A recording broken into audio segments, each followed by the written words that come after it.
தோல் நோய் சம்பந்தப்பட்ட உபாதைகளுக்கெல்லாம் இந்த வீரபத்திரர் சந்நிதியிலே வந்து தரிசித்து 11 வாரங்கள் சோமவாரத்திலே 11 வாரங்கள் தொடர்ந்து வந்து தரிசனம் செய்து செல்பவர்களுக்கு பரிபூர்ண நிவர்த்தி கிடைக்கிறது. அதேபோல் இங்கு எழுந்தருளி அருள்பாலித்து கொண்டிருக்கும் பத்திரகாளி அம்மன் சன்னதியிலே வந்து பெண்கள் தங்களுடைய வேண்டுதல்களை வைக்கும் பொழுது திருமணம் ஆகாதவர்களுக்கு, குழந்தை பாக்கியம் இல்லாதவர்களுக்கெல்லாம் பரிபூர்ண நிவர்த்தி கிடைக்கிறது. கண்கூடான உண்மை. இந்த திருக்கோயிலில் முக்கியமான சிறப்பு என்று சொல்லப்படும் போது எல்லா வகையான கிரக தோஷங்கள் நிவர்த்தியாகிறது. உடல் உபாதைகளில் இருக்கக்கூடிய அனைத்து பிணிகளும் நீக்கப்படுகிறது. பில்லி சூனியம் என்று சொல்லக்கூடிய சில காரியங்கள் எல்லாம் இங்கு பரிசுத்தம் பெறுகிறது. அங்காளம்மன், அருள்மிகு அகோர வீரபத்திரர், ஆனந்த பத்ரகாளி இவர்கள் மூவலினுடைய அலங்கார தரிசனத்தை பார்த்த கண்கள் இந்த திருக்கோயில் எங்கே இருக்குது அப்படின்னு தெரிஞ்சுக்கிறதுக்கு முன்னாடி ஒரு சிறிய இடைவெளி. இப்போ நீங்கள் கேட்குறது என்னன்னு புரியுது. இவ்வளோ அழகாக லட்சணமாக என்ன கல்லில் செதுக்கியிருப்பாங்க? பச்சை மரகத கல், அதில் ஆன சுவாமி தான் இது. இந்த மரகதங்கிற வார்த்தைக்கு சொந்தக்காரர் யாருன்னா மகாவிஷ்ணு.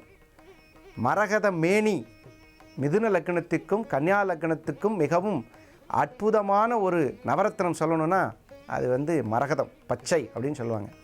அந்த மரகதை பச்சை கல் 36க்கு 20 அந்த ஸ்கொயர் ஃபீட்டில் இருக்கக்கூடிய கல்லை எடுத்துகிட்டு வந்து இருக்கிற இடத்துலையே சுவாமி வந்ததுலேருந்து, சுவாமி நகம் ஆரம்பித்ததுலேருந்து திருமுடி சாத்தியது வரைக்கும், கும்பாபிஷேகம் செஞ்சது வரைக்கும் இந்த மண்ணில் தான். இந்த கல் வந்து ஹாசன் கர்நாடகாலேருந்து கொண்டு வந்தோம்.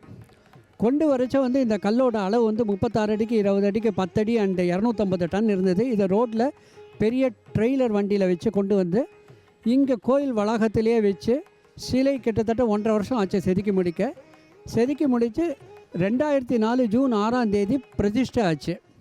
மார்கழி மூலத்தில் அவதரித்தவனே ஸ்ரீ சிவஹனுமானே, நினைத்தவுடனே கணத்தினில் வருவாய் ஸ்ரீ ஜெயமாருதியே. மார்கழி மூலத்தில் அவதரித்தவனே ஸ்ரீ சிவஹனுமானே, நினைத்தவுடனே கணத்தினில் வருவாய் ஸ்ரீ ஜெயமாருதியே. சிரஞ்சீவியான சீலனே சூரனே ஸ்ரீ சிவ ஹனுமானே அடியவர் வேண்டும் வரங்களை தருவாய் ஸ்ரீ ஜெயமாருதியே ஸ்ரீ ஜெயமாருதியே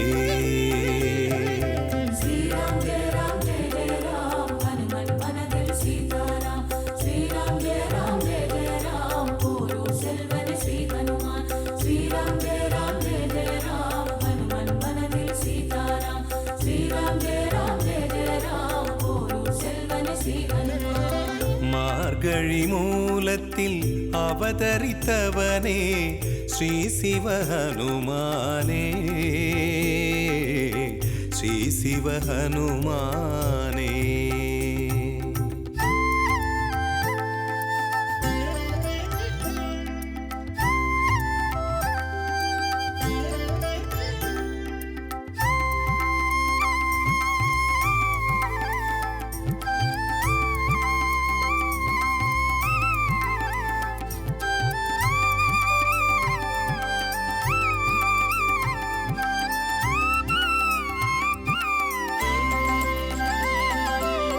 கடலை கடந்து தடைகளை தகர்த்து அன்னையை கண்டவனே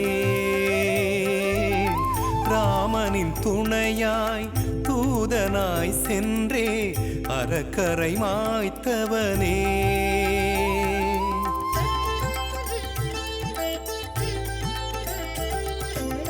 கடலை கடந்து தடைகளை தகர்த்து அன்னையை கண்டவனே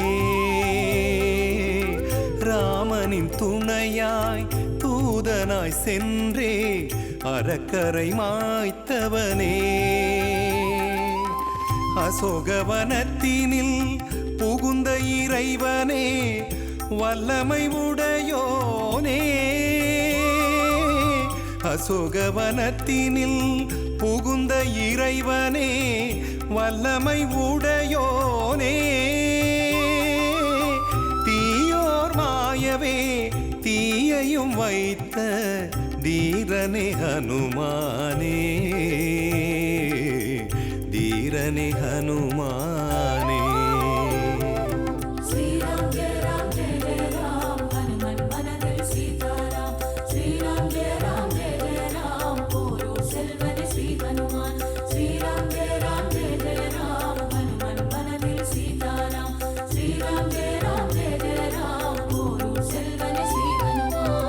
மார்கழி மூலத்தில் அவதரித்தவனே ஸ்ரீ சிவ ஹனுமானே ஸ்ரீ சிவ ஹனுமானே பஞ்சமுகத்துக்கும் மூல மந்திரங்கள் இருக்குது. அந்த மூல மந்திரங்களை பிரசித்தி பண்ணுறதுக்காகவே இந்த ஆஞ்சநேயரை நிர்மாணம் பண்ணியிருக்கோம். ஸோ அந்த மூல மந்திரங்களை வந்து ஜனங்களுக்கு வந்து கொடுத்து அவங்க அதை ஜபித்து அதன் மூலம் பயனடையணும்னு நாங்கள் இப்போ நடத்தி வருகிறோம். இதில் வந்து இங்கே ராமர் அட்டைன்னு ஒன்று கொடுக்குறோம். அதில் வந்து லிখিত ஜபம்னு சொல்லிட்டு எழுத்து மூலமாக ஸ்ரீராம ஜெயத்தை எழுதுகிற மாதிரி